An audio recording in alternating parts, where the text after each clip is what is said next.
నమస్తే రమగారు. నమస్తే జయ. రమగారు, ఈర్ష్య, అసూయ కదా, ఇవి తగ్గించుకోవాలని పదే పదే అంటూ ఉంటాం, మనం కూడా అనుకుంటూ ఉంటాం. కానీ కొంచెం కష్టమేనండి జయించటం. మళ్ళీ ఆలోచించుకోవాలి. అబ్బా నేనేంటి గట్టిగా మాట్లాడుతున్నానా, నాకు ఈర్ష్య వస్తుందా, మనకి మనం ఆలోచించుకుంటే తప్ప మార్చుకోలేని గుణాలు కదా.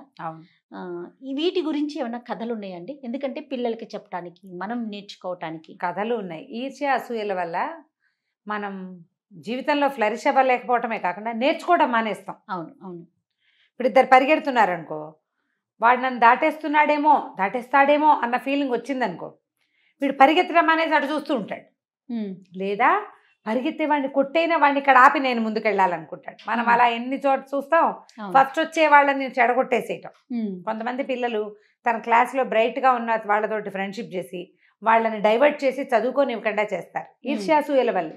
వాడు చెడిపోతే నేను ఫస్ట్కి వెళ్ళిపోతాను అని. అయితే ఈ ఒక్క క్లాసే కాదు కదా, జీవితంలో ఇంకా ఎన్ని జరుగుతాయి ఇలాంటివి. అవునవును.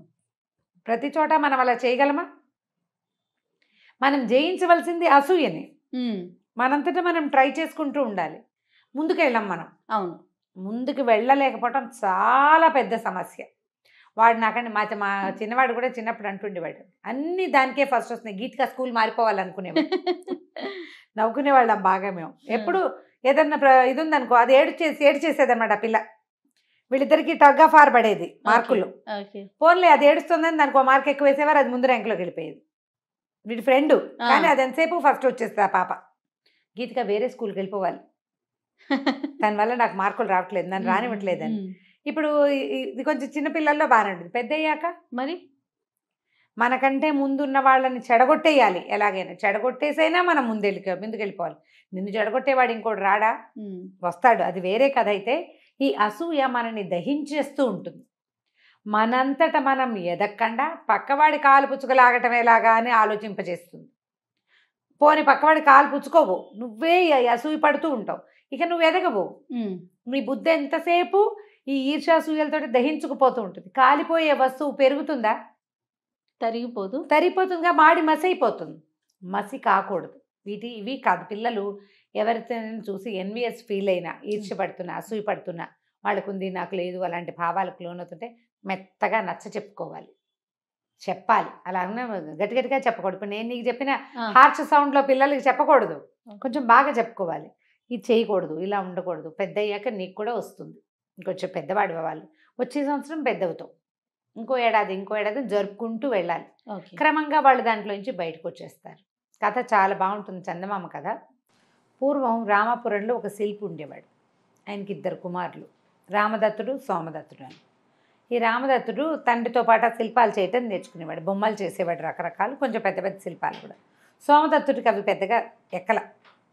కాలక్రమాన తండ్రి గతించాడు.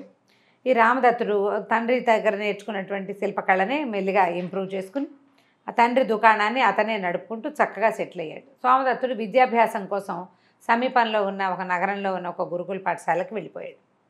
అయితే ఈ గురుకులంలో చదువుకుంటూ ఉండేవాడు. చాలా మంచి విద్యార్థిగా పేరు తెచ్చుకున్నాడు, బాగా బ్రైట్గా ఉన్నాడనమాట, చక్కగా చదువుకున్నాడు. గురువుగారికి చాలా ఇష్టం. అయితే ఈ గురుకులంలో ఏమైంది, ఇతను కొంతకాలం ఉండి చదువు దాదాపుగా వస్తుండగా, పూర్తికాల చదువు వస్తూ ఉండగా చివరిదాకా వచ్చాక ఆనందుడని ఒక కొత్త కుర్రాడు మన తక్షశీల నుంచి ఇక్కడికి విద్యాభ్యాసానికి వచ్చాడు. అక్కడ ఏదో కుదరలేదు అతనికి, ఇక్కడికి వచ్చాడు. అతను మరీ బ్రైట్, చాలా మృదు స్వభావి కూడా. గురువుగారికి నచ్చాడు. దాంతో మెల్లిగా సోమదత్తుడు కొంచెం పక్కకు వచ్చి ఆనందుడు ఆ ప్లేస్లోకి వెళ్ళాడు. ఈ సోమదత్తుడికి మహా మండిపోయేది. ఇక విద్యపోయి గురువుగారు అతను ఎక్కడికి తీసుకెళ్తారు, ఎక్కడికి పిలుస్తున్నారు, గురుగారి దగ్గర వాడు ఎంత క్లోజ్గా ఉంటున్నాడు, అవే చూస్తూ ఉండేవాడు. ఎలాగైనా ఈ ఆనందుడిని తప్పించేద్దామనిపించింది అతనికి. ఒకరోజు ఏమైంది, విద్యార్థులందరూ కలిసి సమీపంలో ఉన్న ఒక చిన్న చిట్టడవికి సమితలు తేవడానికి వెళ్ళారు. వెళ్ళేసరికల్లా అందరు వెళ్ళారు. పిల్లలంతా తలా పక్కన విద్యార్థులంతా వెతుకులాడుతుంటే సోమదత్తుడు ఏం చేశాడు, ఈ ఆనందుడి భుజం మీద చెయ్యేసి స్నేహంగా తీసుకెళ్తున్నట్టుగా ఒక పక్కకి తీసుకెళ్ళి కిందకి పడదోసి ఒక బండ్రా ఎత్తి మీద కొట్టబోయాడు. మరి చంపేయందే దారి లేదు, మరి మార్గం లేదు. అతను ఇంకో చోటకి వెళ్ళడు, చదువు పూర్తిగా వస్తుండగానే వచ్చాడు ఆ మిగిలిన విద్యాభ్యాసం ఇక్కడ ఫినిష్ చేసుకోవడానికి. ఒక దశలో చుట్టుపక్కల పిల్లలంతా ఏమనుకునే వాళ్ళంటే ఆనందుడికి ఈ గురుకులాన్ని అప్పచెప్తారని కూడా అనిపించింది, అంత బ్రైట్ అతను. ఈ రాయి ఎత్తి పైన వేస్తుండగా మిగిలిన విద్యార్థులు ఎవరో వెనక నుంచి వచ్చి చూసి ఏం చేస్తున్నావు అని కేకలు పెట్టారు. వెనక నుంచి పట్టుకున్నారు. రాయి పక్కకు పడిపోయింది. వాళ్ళంతా కేకలేసి ఏమిట్రా ఈ పని అనేసి కింద పడిపోయిన ఆనందుడిని అయ్యో లేవదీసి దెబ్బ తగిలిందని కట్టుకట్టి అతనికి మంచినీళ్ళు ఇచ్చి హైరాన్ పడుతుంటే సోమదత్తుడికి భయం వేసింది. గురుగారికి తెలిసిపోదు మరి. పారిపోయాడు అక్కడి నుంచి. పారిపోయి తమ ఊరు రామాపురం వచ్చేసాడు. బిక్కమొహం వేసుకుని తండ్రి అన్నయ్య దగ్గరకు వచ్చాడు. ఈయన ఏమనుకున్నాడు, ఏరా అబ్బాయి నీ విద్యాభ్యాసం అయిపోయిందా అని అన్నయ్య అడిగాడు. అడిగేసరికి బాగా ఊరుమని ఏడ్చి నేను ఇలా చేశాను, ఇలా అయిపోయింది. వాడేమో నా ప్లేస్ లాగేసుకున్నాడు. అంతకుముందు గురువుగారు నన్నే గురువుగా నియమిస్తానన్నారు. ఇప్పుడు వాడు ఎక్కువైపోయాడు నాకంటే. నేను సహించలేక ఏమిటో అలా చేయాలనిపించింది చేసేసాను అన్నాడు. బాధపడ్డాడు రామదత్తుడు. ఏం చేస్తాం, సరే ఇంట్లో ఉండు అన్నాడు. అయితే ఏమైంది, రామదత్తుడు శిల్పాలు చేస్తాడని చెప్పుకున్నాం కదా. రామదత్తుడి షాపుకి ఎదురుగుండా ఓ కొట్టు ఒకటి పెట్టారు కొత్తగా. అందులో ఎంతో మంచి మంచి బొమ్మలు ఉన్నాయని జనం అంతా అక్కడ బొమ్మలు కొంటున్నారని తెలిసింది. అయితే ఒకసారి ఎవరో బొమ్మలు కొనుక్కొచ్చుకున్నారు. సోమదత్తుడికి కనపడ్డారు. ఏం బొమ్మలరా, ఏమిట్రా, ఎక్కడ కొన్నారా, మా అన్నయ్య దగ్గరేనా అన్నాడు. అబ్బే కాదు, మీ అన్నయ్య ఎదురుకుండా కొట్లో బొమ్మలు ఎంతో బాగున్నాయి, అక్కడ కొన్నామన్నారు. బొమ్మలు చూస్తే అన్నయ్య చేసిన బొమ్మలు లాగానే ఉన్నాయి, అవేం వేరే గొప్పగా ఏం లేవు. అన్నయ్య ఎలా చేస్తాడో అదే బొమ్మలు. ఏమిట్రా ఇది అని అనుకున్నాడు. అన్నయ్య చాలా డల్గా అయిపోయాడు. అయితే ఒకరోజు సోమదత్తుడు ఏం చేశాడు, షాప్కి వెళ్ళాడు. వెళ్ళేసరికల్లా ఎదురుగుండా కొట్టంతా కోలాహలంగా ఉంది. కొన్ని బొమ్మలు బయట పెట్టి కనపడుతున్నాయి, పెద్ద పెద్ద శిల్పాలు, చిన్న బొమ్మలు కూడా కనిపిస్తున్నాయి. ఈ రామదత్తుడు ఆ ఎదురుగుండా కొట్టుకేసి చూస్తూ ఏదో అన్యమనస్కంగా బొమ్మ చేస్తున్నాడు.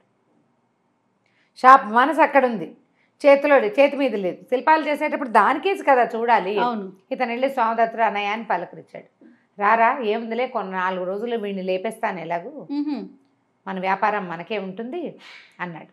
అనేసరికి సోమదత్తుడు అటు ఇటు చూస్తే అన్నయ్య చేసి పెట్టిన బొమ్మలు వెలా తెలా పోతున్నట్టు కనపడ్డాయి అతనికి. మనసు పెట్టలేకపోతున్నాడు అన్నయ్య. అప్పుడు వీడు ఏమన్నాడంటే, అదేమిటన్నయ్య, వాళ్ళని లేవగొడితే మన ఇదవుతుందా, నువ్వు దీని మీద మన దృష్టి పెట్టాలి, కానీ నేను కూడా సహాయం చేస్తా, దృష్టి పెట్టి చెయ్యి. నాన్న చేసినట్టు చేసేవాడివి ఇది వరకు. మనసు వాడికి వ్యాపారం ఎక్కువగా ఉందని వాడి వైపు పోయేసరికల్లా నువ్వు అన్యమనస్కంగా చేసేసరికి నీకు ఇది సరిగా రావట్లా. నాన్నని తలుచుకుని శ్రద్ధగా చెయ్యి, శ్రద్ధగా చేయాలి. పక్కవాడి కేసు చూస్తుంటే మనం ఎట్లా చేస్తామన్నయ్య బొమ్మలు అన్నాడు. అన్నాక తట్టింది అతనికి. నేనేం చేశాను, ఆనందుడి వైపు చూసి కాదు నేను ఈ పని చేశాను. అక్కడి నుంచి ఒక 2 రోజులు ఆలోచించుకున్నాడు. అన్నయ్య నేను పట్టణానికి వెళ్ళొస్తాను, గురువుగారిని చూసొస్తానని వెళ్ళిపోయాడు. వెళ్ళి గురువుగారు కాళ్ళు పట్టుకుని నన్ను క్షమించండి, ఈర్ష్యకి లోనయ్యి నేను ఆనందుడి మీద హత్య ప్రయత్నం చేశాను, నాకు వేరే ఇంటెన్షన్ ఏం లేదు, అతను నా స్థానాన్ని తీసుకుంటున్నాడని చదువు మీద శ్రద్ధ మానేశాను నేను అని చెప్పి గురువుగారు కాళ్ళు పట్టుకున్నాడు. ఆయనేమో నువ్వు నిన్నటిదాకా బాగానే ఉన్నావు నాయన, ఇవాళే ఏదో నీకు బాధ వచ్చింది అలాగే అన్నాడు. ఇతను మళ్ళీ ఆనందుడిని కూడా క్షమించమని అడిగాడు. ఆనందుడు మృదు స్వభావం, ముందే చెప్పుకున్నాం కదా, మంచివాడు. అతను క్షమించేసి ఊరుకున్నాడు. శ్రద్ధగా 1.5 విద్యాభ్యాసం పూర్తి చేసేశాడు. ఇక మళ్ళీ అన్నయ్య దగ్గరికి రాలా ఈ 1.5 ఏడనర్థమో అయిపోయాక అతనికి పట్టణంలోనే పెద్ద వేద పాఠశాలలో ఉద్యోగం లభించింది. చదువు అయిపోయింది, ఉద్యోగం కూడా లభించింది. అన్నయ్య నువ్వు ఇక్కడ ఉండలేకపోతే మా ఇంట్లో నా దగ్గర ఉందుగాని రా అని చెప్దామనుకున్నాడు. వచ్చాక అన్నయ్యని చూశాడు. అన్నయ్య నువ్వు బొమ్మలు చేయలేకపోయినా పర్వాలేదు, పట్టణంలో చేద్దు కానీ, మనం టౌన్లో ఉంటాంగా, ఏవి చేయగలిగితే అది చేద్దు కానీ నువ్వు బాధపడిపోక, నా చదువు అయిపోయింది, నాకు ఉద్యోగం కూడా వచ్చేసింది, ఈ ఊరు వదిలిపెట్టి వెళ్ళిపోదానిలే అనేసరికి నవ్వాడు రామదత్తుడు. ఎక్కడికి రా వెళ్ళటం, ఎదురుకుండా కొట్టు కూడా మందే, అది నా స్నేహితుడు, మన బొమ్మలే అక్కడ పెట్టించాను నేను నీకు తెలియచేయటానికే. నువ్వు ఇక్కడి నుంచి గురువుగారి దగ్గరికి వెళ్ళిన మరుక్షణం షాపు లేదు చూడు అని చూపించాడు. షాప్ ఏం లేదు అక్కడ. ఈయన బొమ్మలే స్నేహితుడితోటి అక్కడ పెట్టించుకున్నాడు. పెట్టించుకుని అన్నయ్య ఈర్ష్యపడుతున్నాడు, అందుకని కాన్సన్ట్రేట్ చేయలేకపోతున్నాడు, ఈర్ష్యపడకూడదు అని అన్నయ్యకే వాడు చెప్పేలాగా చేశాడు. సోమదత్తుడికి ఆశ్చర్యం వేసింది. అన్నలు ఉండాలి కదా, అన్నయ్య ఉండాలి, అన్నయ్యే కదా మనకు మార్గదర్శి, మన అన్నయ్యలు మనకి మార్గదర్శకులుగా ఉండాలి, అన్నయ్యలకి బుద్ధి ఉండాలి, తమ్ముళ్ళకి అనుసరించే గుణం ఉండాలి, అన్నీ ఉండాలి రమ్య గారు. ఈ 2 ఉండాలి కదా, 3 చెప్పారు, ఉండాల్సిందే, అన్నీ ఉండాలి. ఈర్ష్య అసూయలతోటి ఎదుగుదల ఆగిపోతుంది.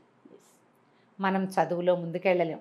ఏ కాంపిటీషన్లోనూ కూడా గెలవాలని కాదు, గెలుపు కాదు, మనం సరిగ్గా ప్రజెంట్ చేస్తున్నామా లేదా అనేదే ఇంపార్టెంట్. పక్కవాడు గెలిచేస్తాడేమో అని చూస్తే మనం ఎప్పటికీ గెలవం.